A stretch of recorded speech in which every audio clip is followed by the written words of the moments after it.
Salut à tous et bienvenue sur Charge Flash avec Mighty Tati. J'exhorte donc avant toute chose à faire des prières, des supplications, des requêtes, des actions de grâce pour tous les hommes. Alléluia. La parole de Dieu nous exhorte, nous conjure à prier, à faire des prières, des supplications, des requêtes, des actions de grâce. Pas pour nous-mêmes ici, mais pour tous les hommes. Nous avons parlé du fait que nous sommes des sacrificateurs devant l'Éternel. Nous sommes ses prêtres. Nous avons été oints et établis pour lui offrir des sacrifices. Et l'un des sacrifices que nous sommes oints pour lui offrir, ce sont les prières d'intercession. Amen. Et ici, il nous dit d'intercéder pour tous les hommes. Alléluia. Vous avez la clé du changement pour votre famille.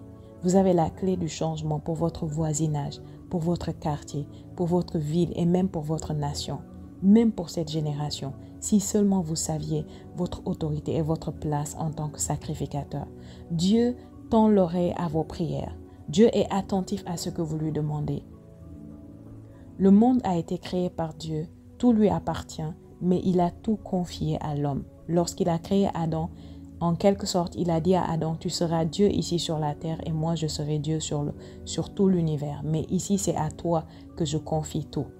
C'est comme un bailleur qui construit sa maison et qui loue sa maison à quelqu'un.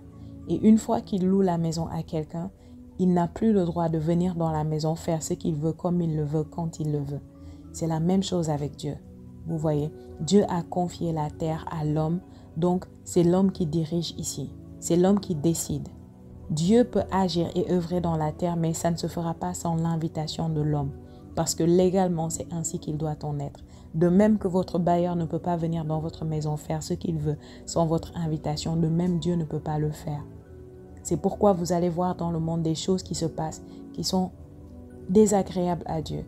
Et beaucoup de gens se disent, mais si Dieu est vrai, s'il est réel, pourquoi tant de douleur? Pourquoi tant de peine dans le monde? Pourquoi la guerre? Pourquoi la famine, pourquoi les enfants qu'on maltraite, pourquoi on abuse des enfants, toutes ces choses négatives qui se passent dans le monde. Dieu ne les veut pas, mais Dieu ne peut pas imposer sa volonté sur la terre.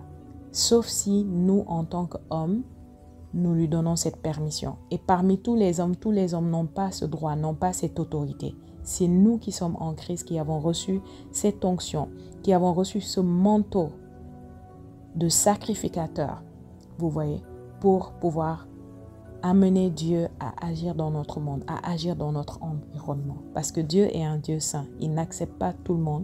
Il n'accepte pas tous les types de prières, tout type de personnes, n'importe qui se tient et qui dit « je prie ». Les prières de tout le monde n'arrivent pas à Dieu. Mais nous, il nous a oints. Il nous a positionnés. Il a dit « vous êtes mon peuple, vous êtes des hommes, donc vous avez ce droit-là légalement de m'inviter dans le monde pour que j'œuvre. Et parce que je vous ai oint, parce que je vous ai rendu juste et saint devant moi, vous pouvez vous tenir devant moi et je peux vous écouter et répondre à vos requêtes. » Alléluia. Nous pouvons changer le cours de l'histoire. Nous pouvons changer l'histoire de nos familles, l'histoire de nos nations, l'histoire de nos villes. Nous pouvons tout changer. Si par exemple vous vous levez un jour et vous commencez à voir dans le journal local de votre ville ou de votre quartier qu'il y a soudainement de la violence, de l'agression, de l'insécurité, vous pouvez vous lever dans la prière et changer ça à travers l'intercession. Vous pouvez vous lever, commencer à utiliser le nom de Jésus, lier les forces des ténèbres qui causent ces choses, vous voyez, parler aux esprits des gens qui font ces choses, décréter la paix, décréter la sécurité, décréter l'ordre dans votre ville et les choses en seront ainsi. Alléluia. Il nous dit de prier pour tous les hommes. Dans votre famille, il y a forcément, nous en avons tous, des gens qui ne sont pas encore sauvés, qui ne sont pas encore en Christ. C'est votre devoir de prier pour ces gens. Vous avez le devoir et le droit légal de prier pour eux et d'amener la volonté de Dieu dans leur vie. La volonté de Dieu pour eux, c'est qu'ils soient sauvés. D'accord? Regardez le verset 3 de 1 Timothée chapitre 2. « Cela est bon et agréable devant notre Dieu et Sauveur, qui veut que tous les hommes soient sauvés et parviennent à la connaissance de la vérité. » Donc la volonté de Dieu, c'est que les hommes soient sauvés. Mais tous les hommes ne sont pas sauvés. Pourquoi? Parce que Dieu ne va pas s'imposer. Mais si nous prions, si nous intercédons, nous amenons sa volonté à s'imposer. Nous imposons sa volonté dans les situations, dans les vies, dans les nations, partout où nous sommes. Nous pouvons imposer sa volonté. Alléluia. La volonté de Dieu ne se produit pas toujours dans la vie des hommes sur la terre. Elle se produit lorsque les conditions sont réunies, lorsque les principes sont appliqués, parce que Dieu est un Dieu de principes. Il a établi des lois et il ne va pas violer ces lois. Vous voyez. Mais parmi les lois, il y a différents types de lois. Il y a des lois qui sont supérieures à d'autres. Et lorsque les lois supérieures s'appliquent, alors les lois inférieures sont en quelque sorte abrogées. Vous voyez. Une loi inférieure ici, c'est que Dieu ne peut pas intervenir dans les affaires des hommes. Il a tout confié aux hommes. Une loi supérieure, c'est que si un homme se lève et se met à prier selon les principes de Dieu, alors Dieu va intervenir. Alléluia. Vous pouvez tout changer. Arrêtez de vous plaindre de vos parents, des membres de vos familles qui sont bizarres, qui sont des païens, qui ne se comportent pas comme ils devraient se comporter. Vous pouvez les changer par votre prière et votre intercession. Je me rappelle, il y a longtemps de cela, j'étais encore petite. Bon, j'étais une adolescente, on va dire. Je savais que mon père était un athée. Mon père est un professeur de philosophie et il disait que lui ne croyait pas en Dieu, que c'est du n'importe quoi ces histoires. Et je me suis mise à intercéder pour lui. C'était au début de ma vie chrétienne, mais je me suis mise à prier pour lui, à intercéder pour lui, à prier, à prier. Pendant toute une année, je me rappelle, je priais pour lui tout le temps. Seigneur, que mon père te connaisse, que mon père puisse croire en Dieu. Et un jour, à ma grande surprise, mon père m'a appelé au téléphone et il m'a dit, je suis malade ces temps-ci, s'il te plaît, prie pour moi. Et ça, pour moi, c'était une grande victoire. Le simple fait qu'il me dise « prie pour moi », ça veut dire qu'il s'était retourné maintenant vers Dieu. Il était devenu conscient que Dieu est réel, que Dieu existe.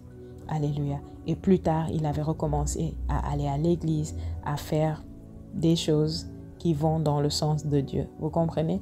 Il n'est pas encore là où je veux qu'il soit, ou bien là où Dieu veut qu'il soit dans sa foi, dans sa marche avec Dieu. Mais je sais que ma prière marche. Tôt ou tard, il vivra la vie avec Dieu et qui plaît à Dieu. Amen.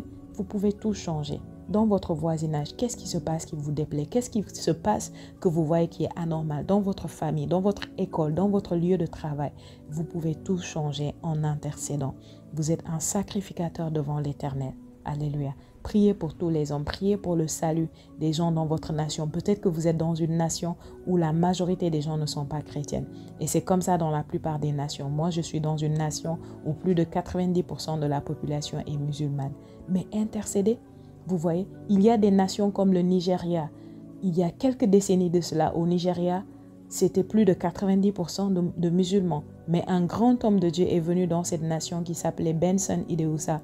Il avait compris la puissance et le pouvoir de l'intercession. Il a pris sa place en tant que sacrificateur et à travers lui, un grand réveil est venu sur la nation du Nigeria. Aujourd'hui, bien qu'il y ait encore des musulmans au Nigeria, le Nigeria est principalement connu comme une nation chrétienne. Vous voyez, qui a suscité beaucoup de grands hommes de Dieu et de grands chrétiens dans ce monde, qui est une bénédiction pour nous aujourd'hui. Alléluia. Nous pouvons tout changer. Prenez votre place. Soyez conscient de qui vous êtes. Quand vous vous levez pour prier, vous dites « Père, au nom de Jésus, je prie pour telle situation.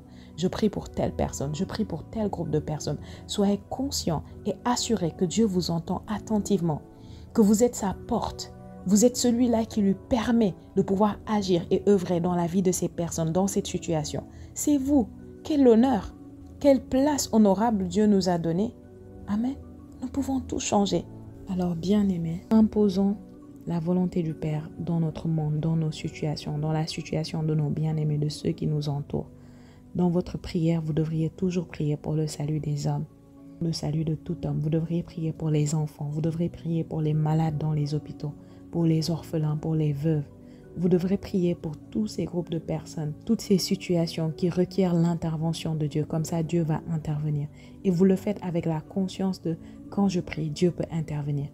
Vous voyez? Et c'est pourquoi c'est important pour vous de connaître la volonté parfaite de Dieu. Parce que quand vous savez que la volonté de Dieu, par exemple, c'est que tous les hommes soient sauvés, et vous regardez et tous les hommes ne sont pas sauvés, alors vous êtes sûr que non, la volonté de Dieu ne se fait pas. Mais lorsque je prie, cette volonté peut s'appliquer chaque jour davantage. Amen.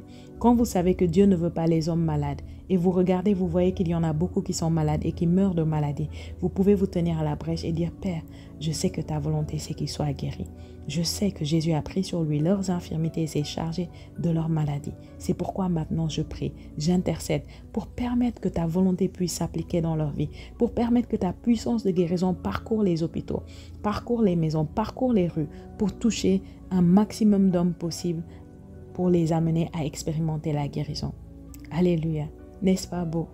N'est-ce pas glorieux? Vous voyez? Et tout cela, vous le faites dans le secret, vous le faites dans votre maison. Quand on le fait à l'église aussi, assurez-vous de participer. Mais vous le faites, les gens ne savent pas, mais vous changez votre monde. Amen. Vous pouvez par votre intercession provoquer le développement, provoquer le réveil spirituel. Tout ce que vous voulez voir, vous pouvez le voir si vous savez qui vous êtes et vous prenez votre place de prêtre, de sacrificateur. Gloire à Dieu. Merci d'avoir écouté Charge Flash. Likez la vidéo, laissez un commentaire, partagez et abonnez-vous si ce n'est pas encore fait. À très bientôt. Que Dieu vous bénisse.